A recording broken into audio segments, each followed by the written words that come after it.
Fazana, ramai orang menggunakan emas untuk bantu menyelesaikan hutang. Boleh Puan Azana kongsikan kenapa ramai orang memilih emas untuk selesaikan hutang? Apa beza selesaikan hutang menggunakan emas berbanding duit tunai? Sebab saya yakin penonton semua ternanti-nanti. Okey, silakan Puan Azana. Okey, terima kasih Puan Nur Ain. Untuk round kedua ni soalan dia ada dua dalam satu kan? Okey, saya rasa sekarang ni dah ramai dah. Macam kita pun sebagai dealer-dealer aktif public gold, kita sentiasa nak ajak orang ramai ataupun ajak orang ramai tentang pengurusan ilmu kewangan yang betul. Dan juga macam mana cara nak simpan emas dengan betul kan? Jadi dah terlalu banyak input ataupun info-info dari luar yang semua masyarakat boleh akses. TikTok, YouTube ataupun seminar-seminar. Kita sendiri pun ada seminar-seminar free yang public gold sediakan, apa yang G100 sediakan. Cuma nak tak nak je. Tapi saya yakin semua orang tahu dah. Semua orang tahu kebaikan simpanan emas ni untuk selesaikan hutang. Okey. So saya letak kat sini ada 3 poin je lah yang saya nak simple nak buat secara simple saja. Okey. Sebab kenapa orang ramai pilih guna emas untuk bayar hutang ni tuan-puan, saya rasa ini yang saya listkan lah. Satu untuk kita apa orang kata, kalau orang yang dah memang ada ilmu emas kan tuan-puan, ataupun yang mungkin baru dah dengar-dengar tentang ilmu emas kan, kita nak elak daripada gali lubang tutup lubang. Okey, gali lubang tutup lubang ni kan, kalau dulu-dulu ada lagu Salih Yaakob tu kan, gali lubang tutup lubang, gali lubang tutup lubang. Kira hutang yang ni pinjam untuk tutup hutang yang ni, hutang ni lagi sekali pinjam untuk tutup hutang yang ni. Macam tu tuan-puan, kita sebenarnya berada dalam satu kitaran yang sama yang kita tak dapat lepaskan diri pun. Okey tuan-puan, tapi bila kita set target kita untuk kita bayar hutang dengan emas, kita sebenarnya tengah cuba menutup satu hutang tanpa membuka hutang baru. Okey, tanpa nak bergantung pada orang lain. Kita bergantung sebenarnya pada saving kita. Okey, bergantung pada saving kita maknanya kita sedang membina tabungan yang real. Real apa orang kata, real saving. Bukannya kita pinjam daripada bank sini, kita nak tutup hutang kita dekat bank A. Kita pinjam daripada bank C, kita nak tutup bank B pula punya hutang. Tak tuan-puan, itu tak real. Duit yang kita dapat sementara je. Macam transit je sementara dekat kita. Lepas tu kita sibuk nak bayar hutang ni dan kita create pula hutang baru.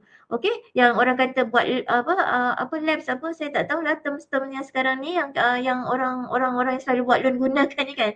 Saya tak faham sebab saya rasa saya rasa macam perkongsian yang first tadi, saya rasa macam saya menyesal kenapa saya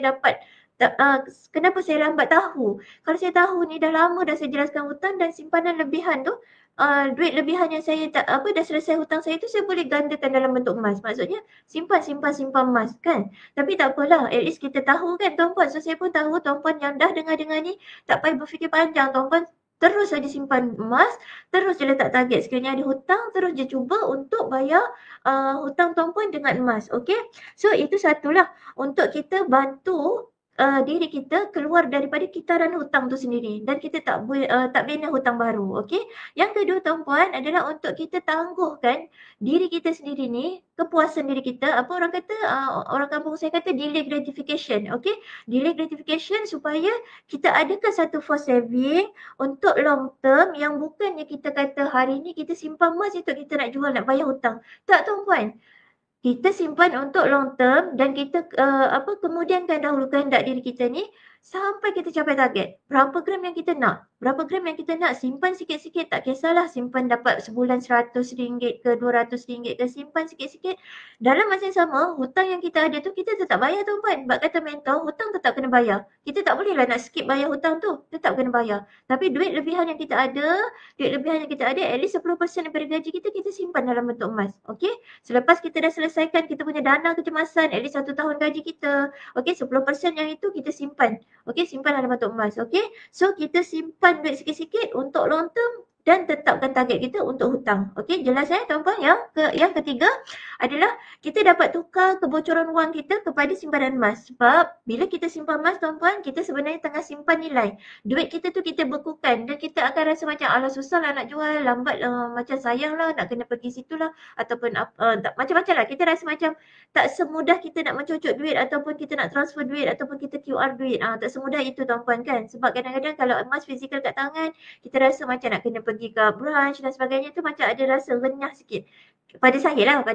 Maksud saya renyah tu macam sebenarnya saya nak sedapkan hati, tak payahlah dulu jual, biarlah kita simpan dulu, macam tu. Jadi kita akan lebih berdisiplin. Kita hanya akan jual emas kita tuan-puan dengan dengan situasi yang betul-betul kita nak jual. Waktunya bila mana target kita nak cukup untuk selesaikan hutang kita tadi dah tercapai. Waktu tu lah kita baru jual. Sebabnya dia membina kita punya sikap berdisiplin kita. Okey? Itu yang ketiga. Untuk soalan yang kedua tuan-puan. Jadi soalan yang terakhir tadi daripada pemoderator adalah apa beza menyelesaikan hutang guna emas berbanding duit tunai? Yang pertama tuan-puan, untuk pengalaman saya sendiri, sebab hutang yang saya buat ni sewaktu saya tak kenal emas dahulu tau. Waktu tu saya masih berada dalam apa orang kata tak ada ilmu emas lah, tak ada ilmu pengurusan kewangan. Jadi bila kita simpan, waktu tu saya fikir ada duit yang banyak, okey waktu tu. Tapi tak tahu pun duit tu guna untuk apa. Tapi kan tuan-puan, dari segi beza selesaikan hutang dengan duit ni, maksudnya guna emas dan juga duit ni tuan-puan, bila kita dapat slip gaji, dia mengganggu emosi kita bila kita membayar hutang guna duit. Sebab apa tuan-puan? Bila kita dapat slip gaji, kita sakit hati tengok kita punya potongan tu untuk bayaran bayaran hutang yang kita kata dah berbelas tahun kita buat. Sedangkan duit yang kita pinjam tu pun dah tak ada dah.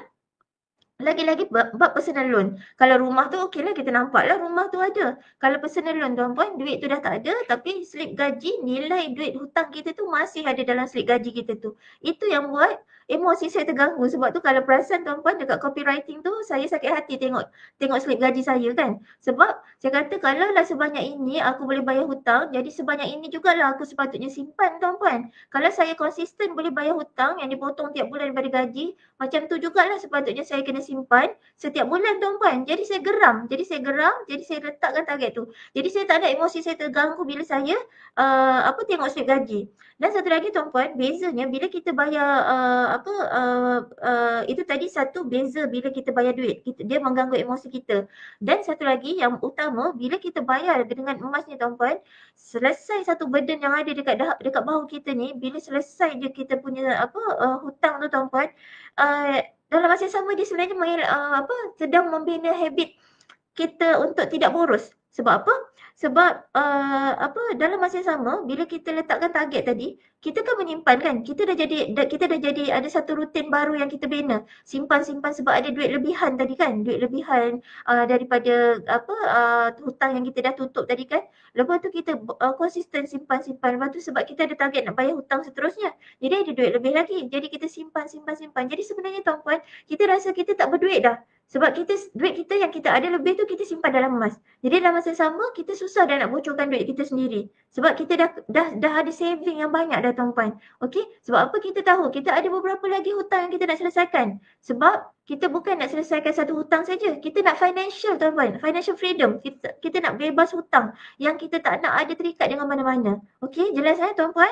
So itu yang saya nampak lah dari segi emosi, mengganggu emosi dan juga dia mendatangkan rutin yang baik, iaitu rutin kita suka menabung. So tuan-puan, alhamdulillah masa bulan 3 hari tu saya dapat selesaikan personal loan saya waktu tu, yang kalau ikutkan ada lagi berbaki 5 tahun kalau tak silap saya.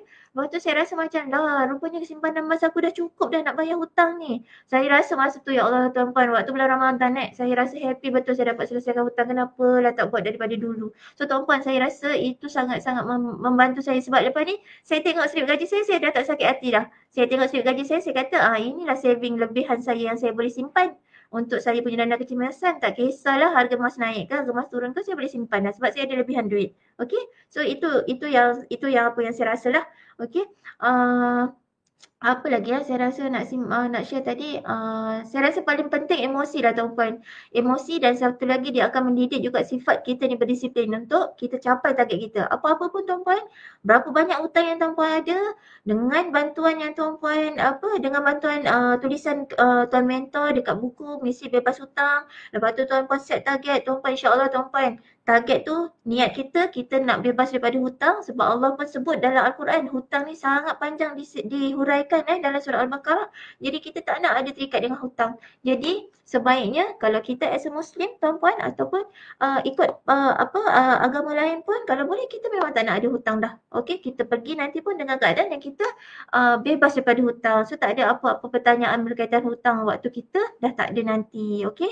Okey, ngam-ngam masa habis. Okey, terima kasih. Itu saja. Semoga bermanfaat tuan-puan. Terima kasih Puan Azana. Nampak jelas tuan-puan. Puan Azana dah share juga tips-tips untuk kita langsaikan hutang dengan emas. So